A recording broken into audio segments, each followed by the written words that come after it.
Next definition is ordered pairs. ordered pairs में हम क्या कहते हैं, let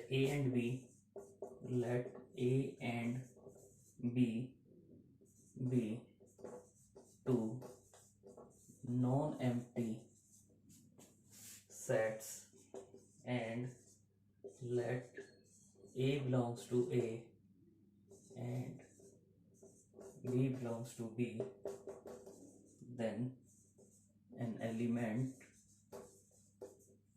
of the form AB is called an ordered pair. ordered pair में क्या करेंगे, अगर हमारे पास A और B any two non empty sets हैं और स्मॉल a कैपिटल A का एलिमेंट है और स्मॉल b सेट B का एलिमेंट है, तो then the element of the form such type element, round bracket में a कॉमा b हम लिख रहे हैं, इसको हम क्या कहते हैं, ऑर्डर्ड पेयर. ये क्या कहलाएगा, ऑर्डर्ड पेयर. तो ऑर्डर्ड पेयर में क्या है कि हम पहले जैसे यहाँ a लिख रहे हैं, a कोमा b, तो ये ऑर्डर्ड पेयर है. इस ऑर्डर्ड पेयर में इस a को हम क्या कहते हैं, फर्स्ट एलिमेंट. a क्या कहलाता है, फर्स्ट एलिमेंट. और ये जो b है इसको हम क्या कहते हैं, सेकंड एलिमेंट. a को फर्स्ट एलिमेंट कहते हैं, b को सेकंड एलिमेंट कहते हैं. और ध्यान रहे कि ऑर्डर्ड से ही क्लियर है कि ये पहला एलिमेंट है और ये दूसरा एलिमेंट है. यानी अगर मैं कहीं ये कहता हूं 1,3, तो इसमें first element is 1 and second element is 3. और अगर मैं ये कहता हूं 3,1, hair first element is 3, second element is 1, तो यहां हम ये नहीं कह सकते कि ये इक्वल हैं. इक्वल कब होंगे, जब फर्स्ट एलिमेंट के इक्वल हो और सेकंड एलिमेंट के इक्वल हो. तो ऑर्डर्ड पेयर में हम क्या कहते हैं, फर्स्ट ए एलिमेंट फिर बी एलिमेंट. अगर ऑर्डर हमने डिफाइन किया हुआ है, ये पहला एलिमेंट है, ये दूसरा एलिमेंट है, तो राउंड ब्रैकेट में जो हम इसको लिखते हैं तो इसको हम क्या कहते हैं, ऑर्डर्ड पेयर. और इसमें आप ध्यान रखेंगे, अगर हम कहीं कहते हैं ए बी और बी ए के बारे में, ए बी और बी ए, यहां फर्स्ट एलिमेंट ए है, यहां फर्स्ट एलिमेंट बी है, तो these are not equal. Unless, कब हो सकते हैं equal, unless a is equal to b. अगर a और b इक्वल हैं, यानी मैं यहां 1 1 कहता हूं, तो यहां भी क्या आ जाएगा 1 1, तो ये इक्वल हो जाएंगे, अदरवाइज इक्वल नहीं होंगे. ए बी और बी ए जनरली इक्वल नहीं होते unless a is equal to b. और नेक्स्ट हम कहते हैं, if we say if a b is equal to c d, अगर हम कहीं कहते हैं एक ऑर्डर्ड पेयर है ए बी और एक ऑर्डर्ड पेयर है सी डी, अगर हम ये इक्वल कहते हैं तो इसका मतलब क्या होगा, फर्स्ट एलिमेंट फर्स्ट के इक्वल होगा. It implies a is equal to c and b is equal to d. First element के इक्वल, सेकंड एलिमेंट के इक्वल, तो हम क्या कहते हैं कि these ordered pair are equal.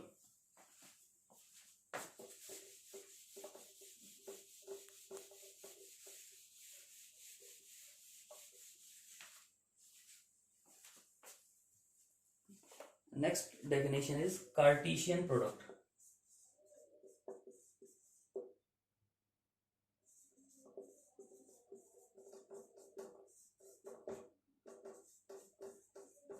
Cartesian product of two sets. Cartesian product of two sets, three sets भी हो सकते हैं, लेकिन पहले हम डिस्कस कर रहे हैं Cartesian product of two sets.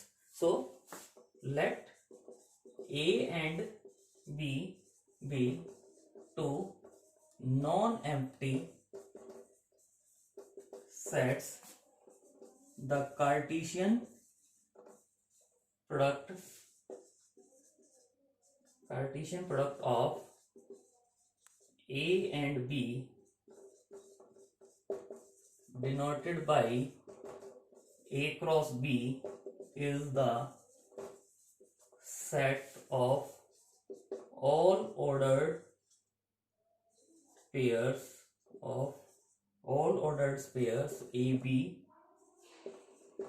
which can be formed by taking the first element A from A and the second element B from B.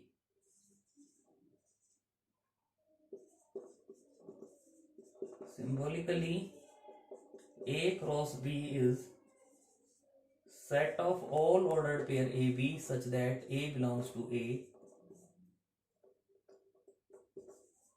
B belongs to B. यानी Cartesian product of two sets, Cartesian product of two sets में हम क्या कह रहे हैं कि A और B अगर हमारे पास टू नॉन एम्प्टी सेट है तो जो कार्टेशियन प्रोडक्ट होगा A एंड B सेट्स का कार्टेशियन प्रोडक्ट, उसको हम किससे डिनोट करेंगे? A क्रॉस B से। और वो कैसे फॉर्म करेंगे? वो क्या होगा? Is the set of all ordered pair A b, यानी ए क्रॉस बी जो कार्टेशियन प्रोडक्ट ऑफ सेट्स बनेगा उसका अगर कोई भी एलिमेंट होगा तो वो किस टाइप का एलिमेंट होगा? Ordered pair A B. और वो कैसे बनाएंगे हम ordered pair? Which can be formed by taking first element, suppose A जो है स्मॉल ए वो कैपिटल ए सेट का, सेट ए का एलिमेंट है, तो पहला जो एलिमेंट लेंगे हम वो सेट ए का लेंगे और जो सेकंड एलिमेंट लेंगे हम वो सेट बी का लेंगे। ध्यान रहे ए क्रॉस बी कह रहे हैं तो ए क्रॉस बी में ऑर्डर्ड पेयर में पहले एलिमेंट ए का आएगा फिर एलिमेंट बी का आएगा। लेकिन हम बी क्रॉस ए कहते, मतलब पहले हमारे पास यहाँ सेट बी होता, बी क्रॉस ए कहते, तो बी क्रॉस ए अगर हम कहते तो उसका अगर पहला एलिमेंट आप देखते तो वो बी का आता और फिर दूसरा एलिमेंट किसका आता? ए का आता है। तो इसको हम सिंबॉलिकली अगर हम लिखना चाहिए जैसे सेट्स की फॉर्म में, A cross B is equal to कैसे एलिमेंट होंगे इसके? ऑर्डर पेयर ए बी। ऑर्डर पेयर ए बी में ए का एलिमेंट होगा और बी जो है वो बी का एलिमेंट होगा। तो इसको हम क्या कहते हैं? Cartesian product of two sets. ये क्या कहलाता है? Cartesian product of two sets.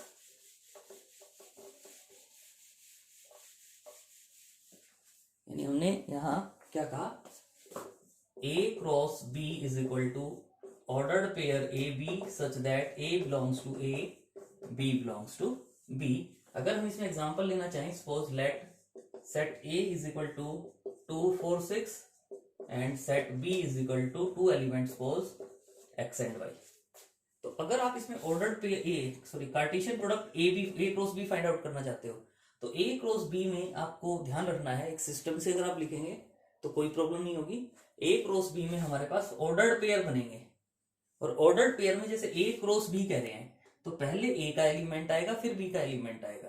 तो इसको लिखते हुए ध्यान रखें, पहले ए का एलिमेंट मैं 2 ले लेता हूं तो 2 के बाद कोमा, फिर मैं एक एक करके 1 बाई 1 जो बी के एलिमेंट होंगे उनको लिखता हूं। 2 के साथ जैसे बी में क्या है? एक्स, तो 2 कोमा एक्स हो गया। फिर 2 के साथ वाई, अगर मेरे पास इसमें आगे कोई और एलिमेंट होता जेड तो मैं क्या लिखता? 2 कोमा जेड। तो मैंने पहले फिक्स कर लिया ए का एक एलिमेंट, उसके बाद हम बी के सभी एलिमेंट लिखेंगे ताकि कंफ्यूजन ना हो कि हमने कौन सा एलिमेंट लिखा है और कौन सा नहीं लिखा। तो 2 के साथ हो गए। फिर इसके बाद नेक्स्ट हम लेते हैं 4, 4 के साथ बी का एलिमेंट एक्स, 4 के साथ बी का एलिमेंट वाई, फिर नेक्स्ट ए का एलिमेंट 6, 6 के साथ एक्स, 6 के साथ वाई।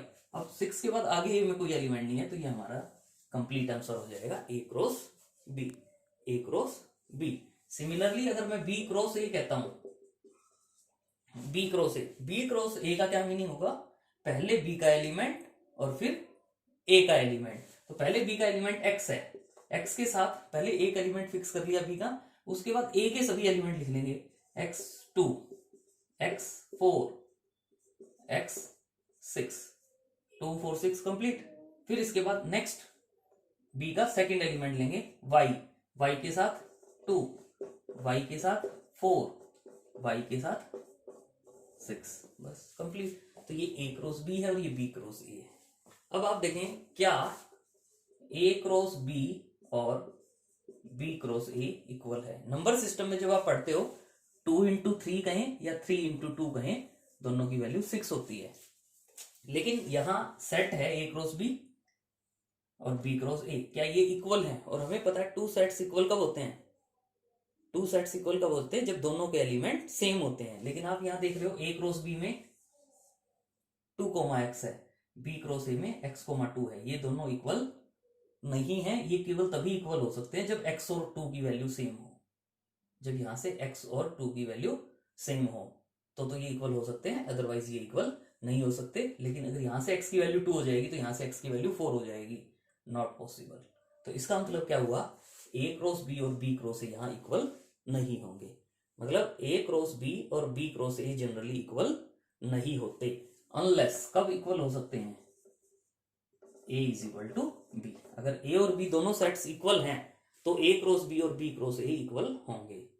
अब अगर मान लो मैं ये कहता हूं number of element in a cross b, जो हमने कार्डिनल नंबर पढ़ा था, number of element a cross b में कितने एलिमेंट है, 1 2 3 4 5 6 है। a में 3 एलिमेंट है, b में 2 एलिमेंट है, यानी इसको मैं 3 इंटू 2 यानी na इंटू nb लिख सकता हूं। मतलब ये हमारे पास एक फॉर्मूला हो जाता है, number of element in a cross b is equal to क्या होगा, number of element in a into number of element in b। मतलब एन a क्रॉस b में जो नंबर ऑफ एलिमेंट होते हैं वो किसके इक्वल होता है, number of element in a into number of element in b।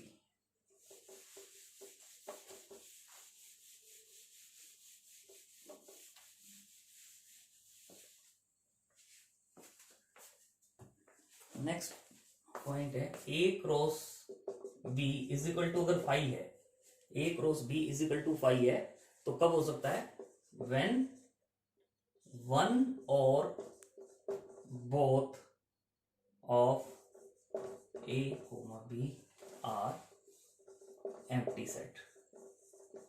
यानी अगर कहीं a क्रॉस b की वैल्यू 5 है, यानी a क्रॉस b में कोई भी एलिमेंट नहीं है, तो a क्रॉस b में अगर कोई भी एलिमेंट नहीं है तो वो केवल तभी हो सकता है जब दोनों में से एक सेट या दोनों सेट नल सेट हो, एम्प्टी सेट हो, तभी ये हो सकता है, अदरवाइज नहीं हो सकता। इसी वे में अगर हम 2 सेट्स के लिए कार्टेशियन प्रोडक्ट कह रहे थे, लेकिन अगर हमारे पास 3 सेट्स हो a b एंड c, तो इसका जो कार्टेशियन प्रोडक्ट बनेगा, जैसे 2 सेट्स के लिए ऑर्डर्ड पेयर था a क्रॉस b में, इसमें आ जाता है ट्रिपलेट। ट्रिपलेट ऑर्डर पेयर में 2 का पेयर बनता है, ट्रिपलेट में 3 का पेयर। पेयर कैसे बनेगा, a का एलिमेंट कोमा b का एलिमेंट कोमा c का element, such that a belongs to a, b belongs to b, c belongs to c। तो इसको हम क्या कहेंगे, a cross b cross c, a cross b cross c। और इसी वे में अगर मान लो मैं कहीं a क्रॉस a कहना चाहता हूं, तो a क्रॉस a का मतलब भी क्या होगा, a नहीं लिखेंगे यहां, b c, such that a belongs to a, b belongs to a, c belongs to a।